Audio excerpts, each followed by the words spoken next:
Hey guys, what is up? So once again, welcome back to the channel. Welcome back to the video. Hope you're doing absolutely fine. तो सुबह के बज चुके हैं 8:30 और हम अपना दिन की शुरुआत कर रहे हैं यहीं से। कल काफी अच्छा दिन निकला था, काफी सारे काम भी अचीव हो गए थे। जो कुछ डिसाइड किया था वो तो नहीं हो पाया था, लेकिन फिर भी there was a lot of progress. तो हमारा आधा मतलब कॉन्ट्रैक्ट वगैरह का जो काम था वो फाइनलाइज हो चुका है और वेंडर्स भी फाइनलाइज हो चुके हैं। तो अभी बस उनको कॉन्ट्रैक्ट देना बाकी है, वो मोस्ट लाइकली आज या फिर कल तक का हम लोग फाइनलाइज कर देंगे। बाकी अभी मैं सुबह, जैसे मैं कल सुबह का बता रहा था ना कि गुड़गांव में इतना ज्यादा फॉग हो रखा है, आज तो उससे भी ज्यादा हो रखा है कि अभी जब मैं उठ करके बाहर देख रहा था तो ये कल तो एटलीस्ट सामने वाली बिल्डिंग दिख तो रही थी हल्की हल्की, मतलब पता नहीं कैमरा में दिखेगी नहीं दिखेगी, लेकिन कल हल्की हल्की तब भी बिल्डिंग दिख रही थी। आज तो वो भी नहीं दिख रहा है। आज तो बिल्कुल ही डेंस घना कोहरा कहते हैं ना जिसे, उस तरह का मतलब वो फॉग हो रखा है। टेम्परेचर यहाँ पर अभी 10 डिग्री हो रखा है, तो ठंड तो है। बाहर तो ठंड जनरली है, अंदर क्योंकि इतना ये इस तरह के वैक्यूम्ड ग्लासेस रहते हैं, मतलब पूरी तरह से आपको ये बंद ही रहते हैं, तो ऐसा कुछ ठंड इतनी अंदर नहीं पड़ती है। लेकिन बाहर तो जनरली ठंड हो रखी है। और से AQI में चेक कर रहा था गुड़गांव का, वो कुछ अभी इधर जहाँ मैं रहता हूँ यहाँ पर का कुछ 300 कुछ चल रहा था। तो मैंने एयर प्यूरिफायर ऑन किया हुआ है, तो उस वजह से अभी 65 के आसपास चल रहा है। और अभी खोल रखा था दरवाजा, नहीं तो अभी कुछ देर पहले तो 40 के आसपास ही चल रहा था। तो बिना एयर प्यूरिफायर के तो यहाँ पर रहना ही बेकार है। और मैं तो सोच रहा हूँ कि हर एक कमरे का के लिए एक एयर प्यूरिफायर खरीद ही लेते हैं। तो नॉर्मली क्या होता है ना, जब मेरे को ऑफिस से कुछ अमाउंट मिलता है ऐसा स्पेंड करने के लिए, घर के एसेंशियल चीज़ें खरीदने के लिए apart from my regular salary, तो फिर अब मैं यही प्लान, तो लास्ट टाइम मैंने यही उसी अमाउंट से ही ये वाला एयर प्यूरिफायर खरीदा था। तो इस टाइम मैं सोच रहा हूँ कि फिर से वही करते हैं कि जब वो अमाउंट आएगा तो उससे ही जो जितने भी 3-4 छोटे मैं,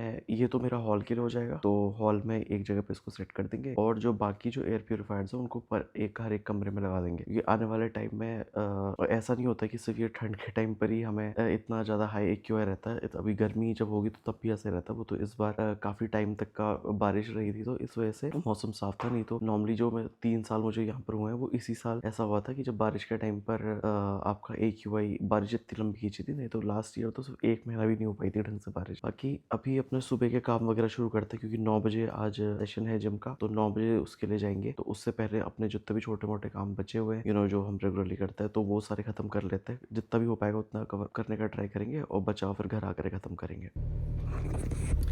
सुबह से अभी मैं शूट कर रहा हूँ, और जैसा मैंने सुबह मौसम दिखाया था, बिल्कुल बाहर कोहरा कोहरा सा हो रखा था, बिल्कुल बंद हो रखा था, वैसा ही आज दिन भर है। तो आज घर से बाहर जाने का तो निकल हो ही नहीं पाया बिल्कुल भी, और जिम वगैरह कुछ भी नहीं जा पाया। और ठंड ऐसी हो रखी है, मतलब मेरा हुलिया देख करके पता चल रहा होगा, मैंने कैप भी निकाल ली है। जैकेट तो ये मेरी एवरग्रीन फेवरेट जैकेट ही है। तो अभी मैं सीधे फ्लैट जा रहा हूँ, और वहाँ जा करके थोड़ा सा एक कॉन्ट्रैक्टर से बात करनी है। और मतलब अगर ये नहीं होता ना तो मैं तो आज उठता भी नहीं। तो मैं दिन भर ऐसा कभी कंबल के अंदर, कभी रजाई के अंदर ही ऐसे ही बैठा हुआ था, क्योंकि ठंड इतनी ज़्यादा लग रही है। जैसे मैं सुबह ये बोल रहा था कि यार घर के बाहर ठंड होती है, अंदर तो वो शीशे वाले ग्लासेस रहते हैं, तो उस वजह से रहती नहीं ठंड। लेकिन आज पता नहीं अंदर भी ठंड हो रही है। अभी मैं बाहर जाता हूँ, कोई गाड़ी स्टार्ट हो गई हमारी, तो मैं बाहर निकल ही रहा हूँ, फिर मैं दिखाता हूँ कि बाहर का क्या हाल हो रखा है।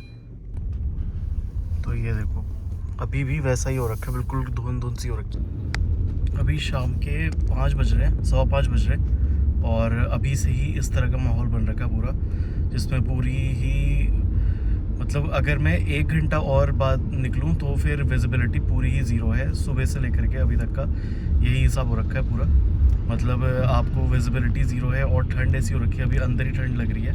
तो AC ऑन किया हुआ मैंने अभी, तो उससे थोड़ा सा मौसम माहौल थोड़ा अंदर गाड़ी का थोड़ा सा ठीक हुआ है। बाकी अभी थोड़ा सा सोसाइटी अपने फ्लैट पे वापस जाना है, क्योंकि जिस कॉन्ट्रैक्टर से मतलब थोड़ा सा मुझे अंदर टाइल्स और ये आपका सीमेंट पे POP वाला काम कराना था, कलर वाला काम कराना था, तो वो काम करवाने के लिए मुझे कॉन्ट्रैक्टर से बात करनी है। वहीं पे जो अभी, क्योंकि सोसाइटी जो है उस पर कुछ टावर्स और कुछ बिल्डिंग्स अभी बनी रही है, तो वहाँ पर एक बंदा जो है वो वहीं उत्तराखंड का ही मिल गया था मुझे, जो सारे कॉन्ट्रैक्ट्स वगैरह देख रहा है। तो मैं उसी से बात कर रहा हूँ कि अगर उसके पास कोई बंदा वगैरह है कोई, तो वही जो है हमारा बचा हुआ छोटा सा काम है, तो वो अपने ही किसी बंदे को वहाँ पे लगा दे काम करने के लिए, जिससे कि मतलब मुझे कोई बाहर से एडिशनल हायर ना करना पड़े कोई भी। तो देखो अभी मतलब अगर वो फाइनल हो जाता है, वही फाइनल कर देता है, तो उसी से ही हम अपना इंटीरियर वाला जो भी है छोटा मोटा काम है कंस्ट्रक्शन वाला, तो वो सारा काम उसी से करवा लेंगे।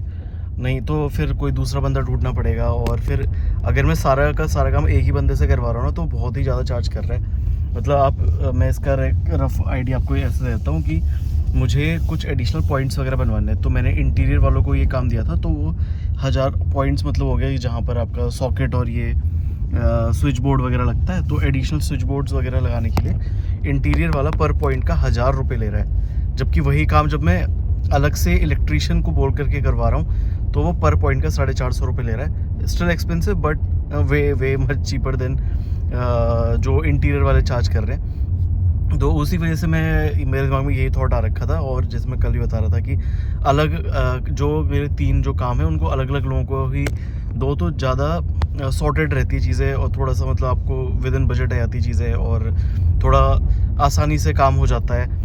और बस थोड़ा सा उसमें ये रहता है कि जैसे स्टार्टिंग की हर्डल रहती है कि इसमें आपको मतलब कॉन्ट्रैक्टर फाइनलाइज करना पड़ता है, और मटेरियल वगैरह जैसे खुद से लेकर आना पड़ता है, लेकिन आपको ये पता रहता है कि हाँ क्वालिटी वर्क हो रखा है पूरा का पूरा। ये नहीं होता कि कोई भी आकर के मतलब जो इंटीरियर वाले होते हैं वो अपने मन से जो भी आपका बिना आपको आपकी जानकारी के जैसा भी हो वैसा सामान लगवा दे रहे हैं। बाकी एनीवेज अभी सोसाइटी पहुंच चुके हैं, तो पहले मैं अपने उस बंदे को कॉल करता हूं और उससे बताता हूं कि मैं आ चुका हूं करके, और काम की बात करते हैं। तो मैं यही कह रहा था कि वो प्राइसेस जो बता रहे थे बाहर वाले, तो देवर नाइदर हेयर नॉट देयर, बहुत ही ज़्यादा एक्सपेंसिव बता रहे थे। और मतलब आप इस बात से अंदाज़ लगा लो कि जितना प्राइस मुझे अब पता चला है that is like half of what जो लोग मुझे बाहर पता पूछ रहे हैं कि इतना प्राइस लगेगा इतना प्राइस लगेगा करके।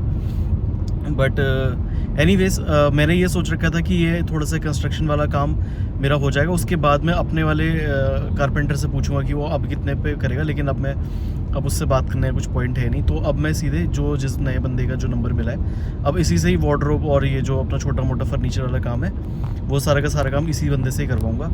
एक बार ये चीज़ फाइन। गाड़ियाँ बात करते करते मेमोरी, जैसे पहले होता था कि मेमोरी फुल हो गई थी, तो वही फुल हो गई फिर से। बट एनीवेज अभी घर आ चुके हैं और अपना डिनर वगैरह पूरा हो चुका है, और फाइनली कुछ वीडियोस मैंने जो उसमें पहले से स्टोरेज स्पेस ऑक्यूपाई कर रही थी वो मैंने अपने लैपटॉप में भी शिफ्ट करी है। बट एनीवेज जो भी था अभी अब आज का ब्लॉग अभी यहीं पे ही खत्म करते हैं, बाकी बातें हम कल करेंगे। वैसे कल ज़्यादा कुछ ऐसे प्लान है नहीं, सोसाइटी में जितना भी कंस्ट्रक्शन वगैरह रहता है वो सारा ऑफ रहता है, तो अब जो भी कंस्ट्रक्शन होगा मंडे ऑनवर्ड से ही होगा, तो तब से ही हम देखेंगे कि मतलब मेरा भी फिर अब रेगुलर वहीं पर ही ज़्यादा टाइम सोसाइटी में ही कटेगा। सो इसी के साथ आज का व्लॉग यहीं पर ही खत्म करते हैं, मिलते हैं आपसे अगले व्लॉग में, तब तक अगले गुड बाय।